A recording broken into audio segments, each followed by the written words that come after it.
سلام علیکم دوستانی عزیز. ما هنرمندها هر وقتی که باران میبارد یا اینکه برف میبارد یا در لب آب نشسته باشیم و در حال به الهام میاییم و شعر یا دو بیتی ایجاد میکنیم. شطوری که در گذشته باباها میگفتند وقتی گلی نوروز چیل کنده بسوز. این گپا را باباها بهوده گفتگی نیستند. یا اینکه میگفتند وقتی گلی کور یخ زدیم به تور.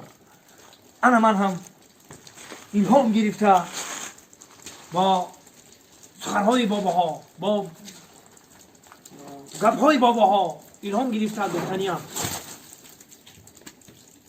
هر چی باشه در سر همی باشه. اینجا دهه سنگ توده. سلام یاران، سلام دوستان جانی، سلام بر محفل برف بهاری. این بهار این برف رو بینگرید. خیلی که اون مرده گم میزنه که علی شیدنی اقلیم، علی شیدنی اقلیم، نمی علی شیدنی اقلیم شیدینه برادرو.